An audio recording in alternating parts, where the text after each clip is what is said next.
are decisions that change everything. Not the kind you agonize over for months, not the kind that come with warning signs and flashing lights and people around you begging you to stop. The kind that happen on a quiet Tuesday night in a small apartment with snow falling outside the window and a 5-month-old baby sleeping in the next room. The kind that take less than 3 minutes to execute and a lifetime to survive. This is one of those stories. And I need you to stay with me because nothing about what you are about to hear goes the way you think it will. Not the beginning, not the middle, and especially not the end. It started with a woman named Elara Mitchell, 26 years old, living in a 1-bedroom apartment on the edge of Cincinnati, Ohio, in a neighborhood that was neither dangerous nor desirable, just forgotten. The kind of place where the streetlights flicker and nobody calls to get them fixed, where the laundromat on the corner has been under new management 4 times in 3 years, where ambition feels like a foreign language that everyone around you forgot how to speak. Elara had grown up 2 towns over, raised by a single mother who worked double shifts at a hospital cafeteria and still came home smelling like bleach and exhaustion. She had watched her mother pour everything she had into a life that gave very little back, and she had made herself a promise somewhere around the age of 14 that her story would be different, that she would find a way out, that she would not end up tired. She was not without talent. People who knew Elara in those early years will tell you she was sharp in a way that made you pay attention. She read constantly, absorbed information like it was oxygen, and had a memory that bordered on unsettling, the kind where she could recall a conversation from 2 years ago word for word and use it at exactly the right moment. She had studied business administration at a state university on a partial scholarship, supplemented by waitressing 4 nights a week, and graduated with honors and approximately $11,000 in student debt, and a degree that opened fewer doors than she had been promised it would. She spent 2 years after graduation working in the administrative office of a mid-size logistics company, answering emails, scheduling meetings, watching men with half her ability get promoted above her, and slowly, methodically, building a plan. The plan was not complicated, but it required patience, precision, and a willingness to become someone slightly different than who she was. Elara had studied the world of wealth the way some people study religion, with total devotion and a hunger to understand its rules. She read profiles of billionaires, attended public business forums and charity events where the wealthy circulated freely, learned the language of money, the way it dressed, the way it moved through a room, the causes it championed, the restaurants it preferred. She was not trying to trick anyone. She was trying to position herself. There is a difference, or at least that is what she told herself in the beginning. Arthur Pendleton was 51 years old and had been on the Forbes list for the better part of a decade. He had built his fortune in commercial real estate and private equity, the kind of wealth that does not announce itself loudly, but rather settles over everything like a fine layer of dust, invisible, until you look closely, and then suddenly impossible to ignore. He had been married once, briefly, in his 30s, to a woman whose name had been quietly removed from all public references to him following their divorce. He did not discuss her. He did not discuss much of anything personal. Arthur Pendleton operated on a principle he had developed early in his career and never abandoned. Every element of his life was either an asset or a liability, and liabilities were to be eliminated with speed and without sentiment. Elara first encountered him at a charity fundraiser for a children's literacy foundation in Columbus. She had purchased the cheapest ticket available, dressed in a gown she had found at a consignment shop and altered herself, and spent the evening moving through the room with the calm confidence of someone who belonged there. She did not approach Arthur directly. She was too smart for that. She positioned herself near conversations he was already part of, offered observations when the moment was right, and retreated before she overstayed her welcome. He noticed her. That was all she needed on night 1. Over the following months, she engineered a series of encounters that looked, to any outside observer, entirely accidental. A business conference in Cleveland, a gallery opening in Chicago, a panel discussion on urban development that she had no professional reason to attend, but attended anyway, seated 3 rows back and to the left in his sightline. She was patient in a way that most people simply are not built to be. And slowly, incrementally, Arthur Pendleton began to seek her out rather than the other way around. By the time he invited her to dinner, she had been working toward that invitation for 8 months. What she had not planned, in any version of her strategy, was Marcus Webb. He was a colleague at the logistics company, 30 years old, warm in the way that people who have never had to perform warmth tend to be, genuinely, effortlessly, in a way that made you feel seen without quite knowing why. They had been close for over a year before it became something more, and for a few months, Elara allowed herself to live in 2 directions at once: the careful, constructed pursuit of a future with Arthur, and the unplanned, inconvenient reality of falling for someone who had nothing to offer her except himself. When she discovered she was pregnant, Marcus was the father, and the timing was, in every possible way, catastrophic. She told Marcus. He was not devastated. He was, in fact, quietly overjoyed in a way that made the whole situation more complicated, not less. He talked about apartments and co-parenting and making it work, and Elara sat across from him at a kitchen table and felt something she could not afford to feel, the pull of a life that was small and honest and real. She ended things with him 3 weeks later. She told him she needed space. She told him she needed to figure things out. She did not tell him about Arthur. She did not tell Arthur about Marcus. She simply continued moving in the direction she had always been moving, with one new and enormous variable that she had not yet decided what to do with. Lily was born on a Wednesday in early October, 7 pounds and 2 ounces, with a full head of dark hair and eyes that seemed to be taking the measure of everything around her from the very first moment. Elara named her in the hospital, alone, with a nurse who kept asking if there was anyone she wanted to call. There was not. Or rather, there were people she could have called, but calling them would have meant admitting something about her life that she was not prepared to admit. She brought Lily home to the 1-bedroom apartment and spent 5 months in a kind of suspended reality, loving her daughter with a ferocity that surprised her, while simultaneously refusing to accept that this was the permanent shape of her future. Before we dive deeper, let us know in the comments where you are watching from. We would love to hear from you. And don't forget to hit that subscribe button so you never miss any of our upcoming videos. The letter from Arthur arrived on a Monday in the middle of March, when Lily was 5 months old and the first real cold of a late winter had settled over Cincinnati like a warning. The envelope was heavy cream stock, the kind of paper that costs more per sheet than most people spend on lunch. The embossed logo of Pendleton Holdings sat in the upper left corner like a small, quiet declaration of power. Inside was a proposal. Not a romantic proposal. Arthur Pendleton did not deal in romance. It was a document.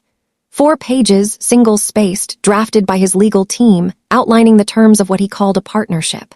She would join him. She would travel with him, represent him at events, occupy the space beside him that he had determined required occupying for both personal and strategic reasons. She would be given access to his accounts, his properties, his name in all but the legal sense. She would want for nothing material for the rest of her life. The conditions were listed clearly at the bottom of page 2, in the same elegant font as everything else, as though their coldness was simply a matter of aesthetics. No children, no outside relationships, no past that complicated the present. He wanted a woman unencumbered by history. He had decided, after months of careful observation, that Elara was that woman. She read the letter 4 times. She set it down and picked it up again over the course of 3 days, each time telling herself she was going to make a rational decision, each time ending up back at the crib, watching Lily sleep, feeling something enormous and unnameable moving through her chest. The apartment had never felt smaller. The future had never felt more divided, split cleanly down the middle into 2 lives that could not coexist. On one side, everything she had worked for, everything she had positioned herself to receive, the escape from the flickering streetlights and the exhausted mothers, and the promotions that went to less deserving men. On the other side, a 5-month-old girl with dark hair and eyes that already seemed to know things. On the 3rd night, the snow started. Not a dusting, a real snow, the kind that changes the sound of the world, muffling everything into a strange, padded quiet. Elara stood at the window for a long time watching it fall. Then she went to the closet and took out the leather valise she had bought 18 months ago in anticipation of a life she had not yet fully entered. She set it by the door. She put on the black dress Arthur's stylist had sent, a simple sheath that had arrived in a garment bag with a note that said only, "For when you're ready." She stood in front of the bathroom mirror and looked at herself for a long time. Then she went to Lily's crib. What happened next is the part of this story that is almost impossible to narrate without stopping, because it requires you to hold two things at the same time: the genuine, shattering love of a mother for her child, and the act that love was unable to prevent. Elara picked Lily up and held her against her chest, breathing in the smell of her hair, feeling the weight of her, the particular warm heaviness of a sleeping baby that is unlike anything else in the world. She stood there for what she would later describe as both 30 seconds and 30 years. Then she wrapped her daughter in two thick blankets, the warmest one she owned, tucked a sealed envelope into the folds containing Lily's full name, her date of birth, and nothing else. And she carried her out into the snow. St. Jude's Church was 3 blocks away. Elara had passed it hundreds of times without thinking much about it, an old stone building, solid and quiet, with a heavy wooden door that was always unlocked and a small light above the entrance that burned through the night. The patron saint of lost causes. She would think about that detail later, many times in many different kinds of darkness. The walk took less than 5 minutes. She moved quickly, her heels finding the wet pavement beneath the snow, her breath coming in small white clouds that the cold swallowed immediately. She did not let herself think. Thinking was not available to her in that moment. There was only movement, and the weight in her arms, and the sound of the snow. She laid Lily on the top step of St. Jude's Church, tucked the blankets tight around her small body, pressed the doorbell mounted beside the heavy wooden door, and turned around. And then she ran. Not walked, ran, with her heels slipping on the slick stone, her breath catching in her throat in sounds that were not quite crying and not quite anything else. The black town car was waiting at the corner exactly where Arthur's driver had been told to wait. She got in without looking back. The door closed. The car pulled away from the curb. And somewhere behind her, in the snow, on the steps of a church dedicated to lost causes, a 5-month-old girl named Lily lay sleeping in 2 blankets with a sealed envelope tucked against her chest. A volunteer named Dorothy Haynes found Lily 11 minutes later.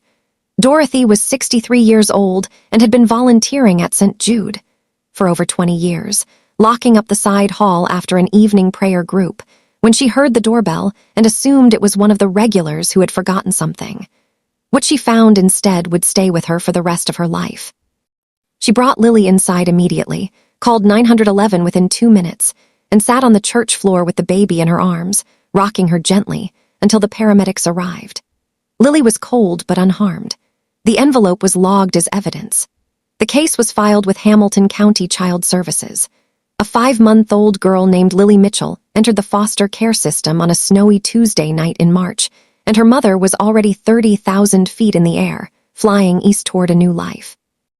Arthur Pendleton's world was not cruel in the way that cruelty is usually understood. It was not loud or violent or obviously unkind. It was precise, exacting. It operated according to a set of standards so rigidly maintained that deviation from them felt less like a personal failing and more like a structural impossibility, as though warmth or spontaneity or visible emotion were simply not load-bearing elements of the architecture, and introducing them would bring the whole thing down. Elara learned this quickly. She learned the rules of his houses, and there were 4 of them in New York, London, Tokyo, and a private island in the Caribbean, the way she had once learned everything else, by watching, absorbing, and performing until the performance became indistinguishable from the person. She was good at it. She was very good at it. London came first, then Tokyo, then Dubai, then back to New York for the winter. She attended meetings she was not expected to contribute to and contributed anyway, carefully, at the right moment. She wore the clothes that were chosen for her and wore them well. She laughed at the right moments in conversations she only partially understood and asked questions that made her seem curious rather than uninformed. She was, by every external measure, exactly what Arthur had wanted when he drafted that 4-page proposal on heavy cream paper. A woman without a past. An asset without complication. But the cold stone of guilt in her stomach never dissolved. It just settled deeper, growing denser with every month that passed, With every city they moved through, with every night she lay awake in the cavernous silence of whichever penthouse, they were occupying and stared at the ceiling and wondered where Lily was. Whether she was warm, whether she was loved, whether the someone kind she had promised herself would find her had actually found her, or whether she had been wrong about that too. She did not allow herself to look. She told herself that looking would make it worse.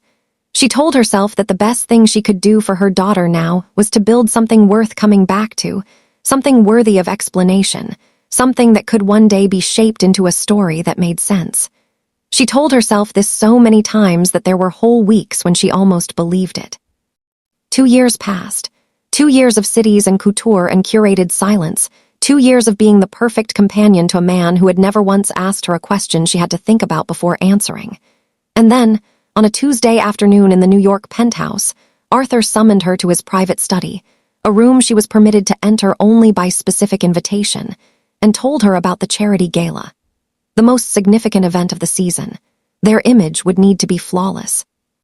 A photographer from the Times would be coming the next day to do a feature on their domestic life.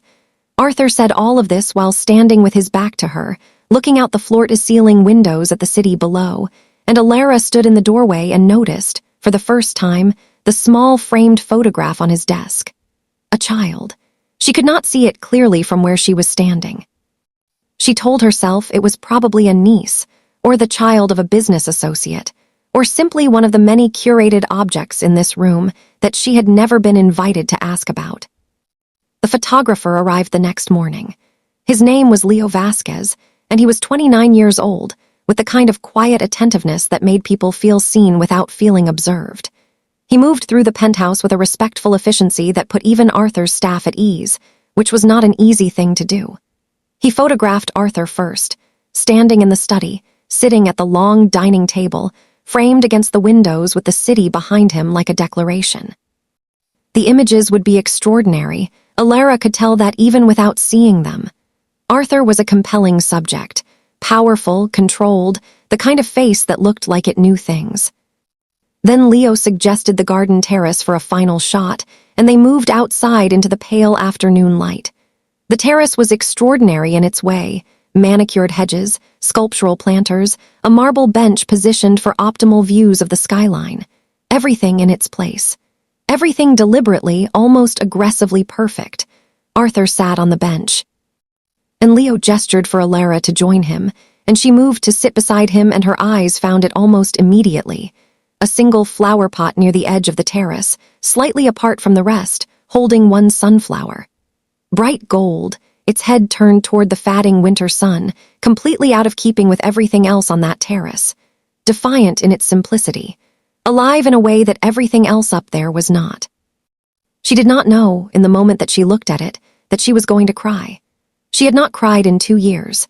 She had trained herself out of it the way athletes train themselves through pain, by repeating the process of suppression until suppression became automatic.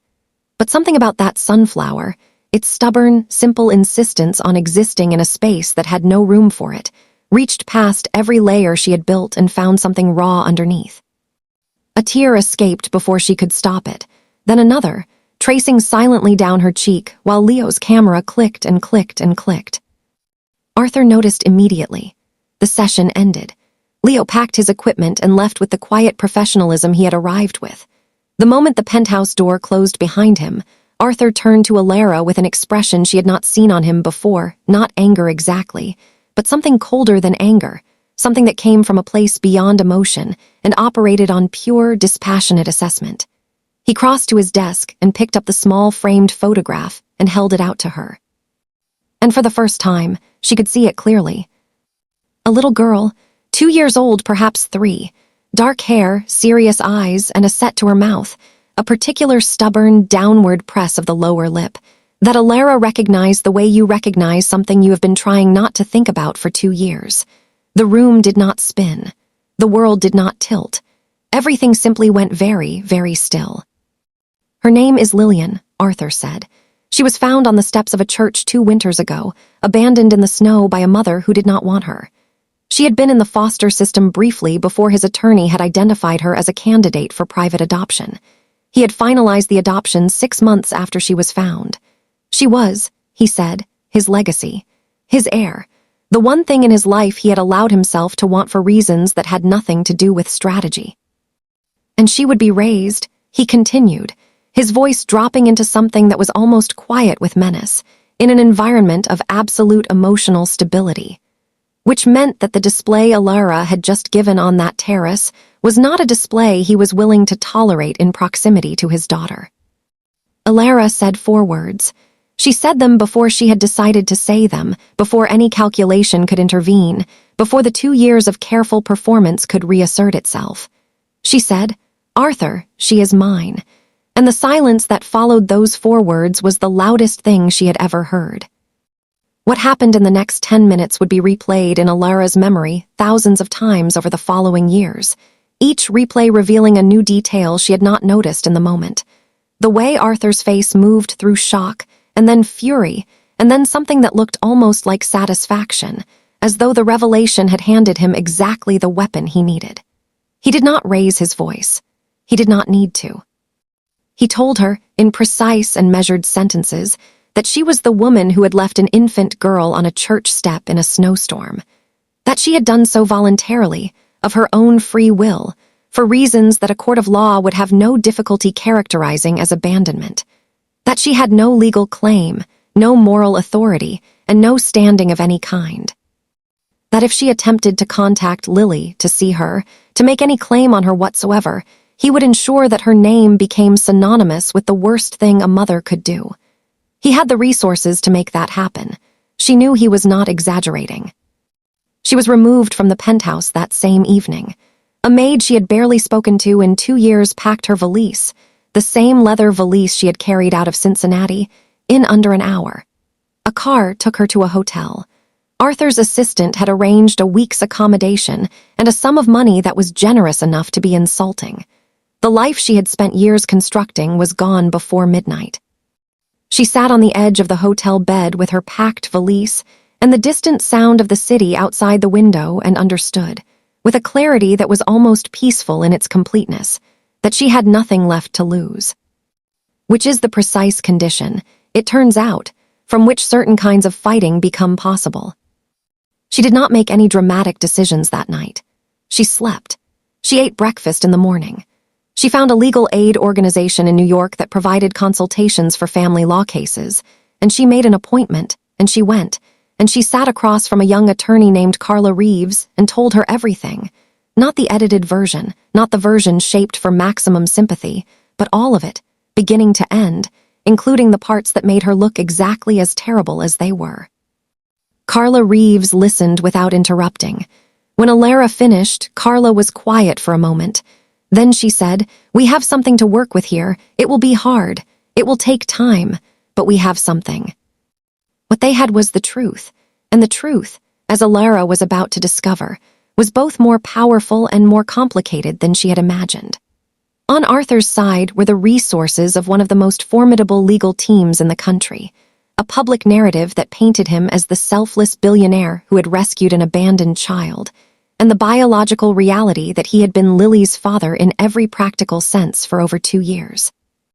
On Elara's side was the documented evidence of her identity as Lily's biological mother, a mother's right that had not been legally terminated, and the testimony of Dorothy Haynes, the church volunteer who had found Lily on those steps and remembered every detail of that night with the precision of someone who had turned it over in her mind many times since.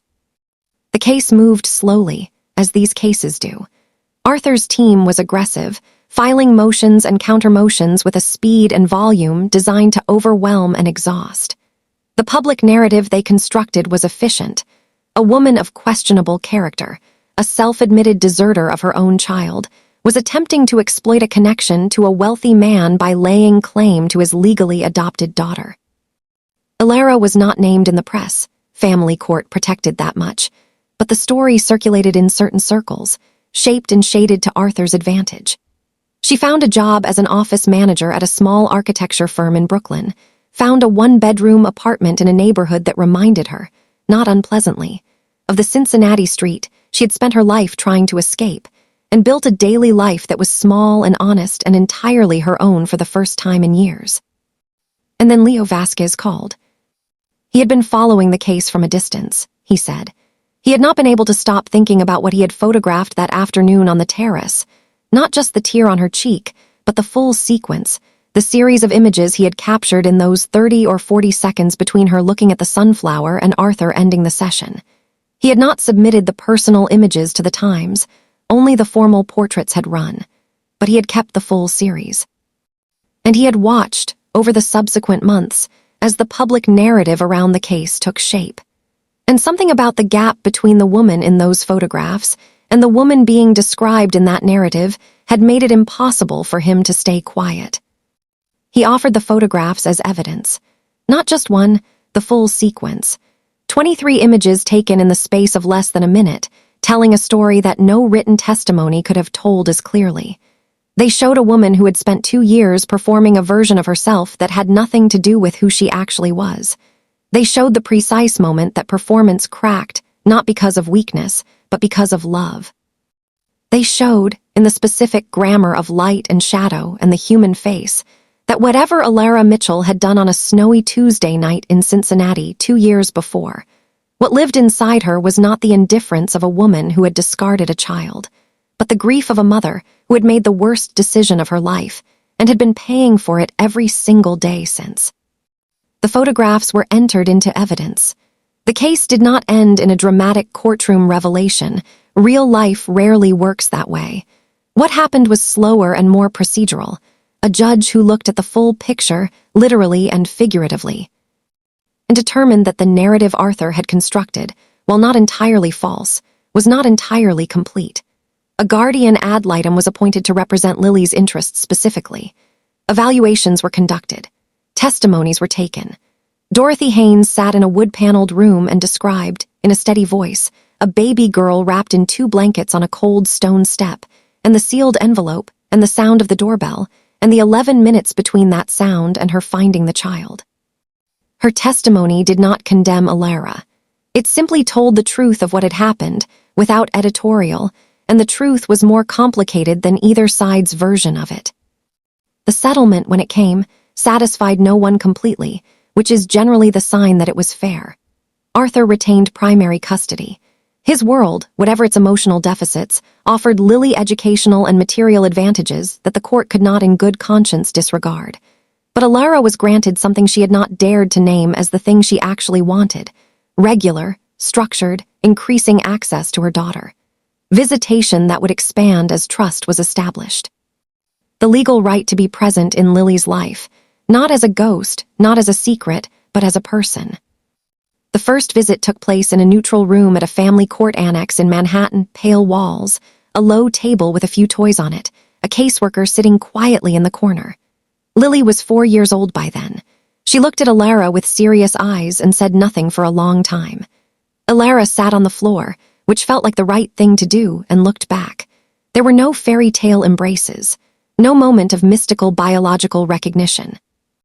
Just 2 people who were connected in the most fundamental way that 2 people can be connected, sitting in a pale room, learning the shape of each other from the beginning. It took years. Of course it did.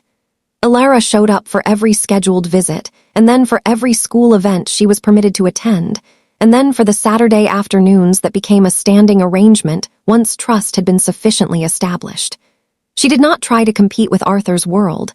She could not have won that competition, and she was smart enough to know it. She did not push Lily toward any particular feeling about her.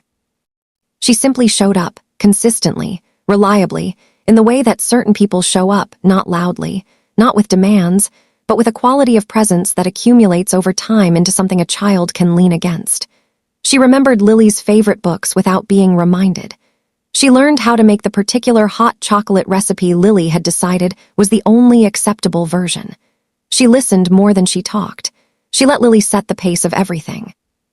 She was not called Mom for a very long time. She answered to Elara, and she answered to it without flinching, because the name did not matter as much as the continuity. What mattered was that she was there, that she kept being there, that every time the scheduled hour ended and she said goodbye, she came back when she said she would. In a life that had been structured around the principle of leaving, of running toward something better, of treating love as a liability, She was learning, slowly and at considerable personal cost, what it meant to stay. Lily grew. She became, by all accounts, an extraordinarily thoughtful child, quiet in the way of people who are processing more than they show, with a precision of observation that she had perhaps inherited from Arthur, and a capacity for empathy that had come from somewhere else, or perhaps from everything she had been through, or perhaps simply from being Lily. She asked questions about her origins when she was old enough to ask them, and the answers she received were shaped carefully by the adults around her for her developmental stage, and then shaped by her own intelligence as she grew into the ability to hold more complexity. She knew she had been adopted. She knew there was a biological mother. She knew, when she was old enough to know it, that the biological mother was Elara. How she processed that knowledge is, ultimately, her story to tell and not anyone else. What can be said is that she did not pull away. She did not stop the Saturday afternoons.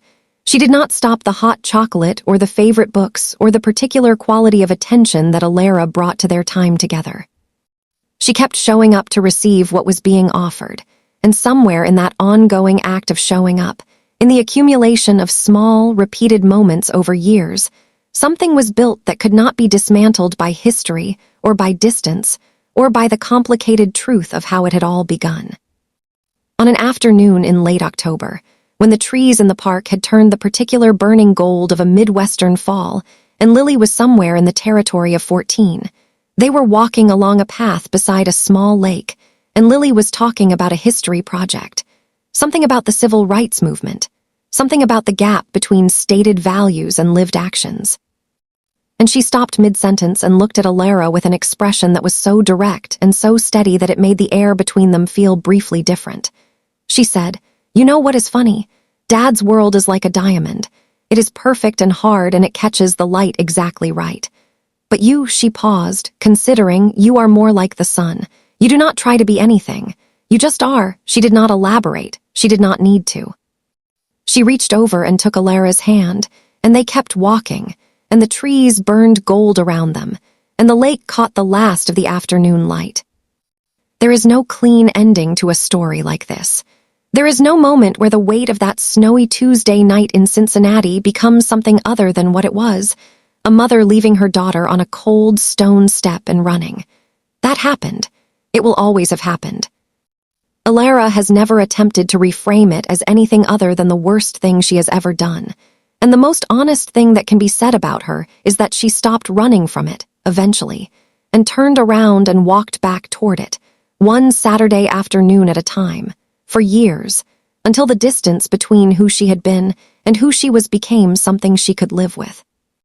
Lily grew up between two worlds, one built of polish and precision and the kind of power that shapes everything around it, one built of showing up and hot chocolate and a woman sitting on the floor of a pale room learning her daughter's face.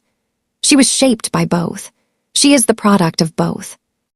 And on a late October afternoon in a park full of burning trees, she reached over and took the hand of the woman who had left her and stayed there, and that act, small, unremarkable, available to any two people walking by a lake, was everything. What do you do when the worst moment of your life becomes the beginning of the only story that was ever really true? Tell us what you think in the comments below. Was there a point where you understood her? Was there a point where you could not?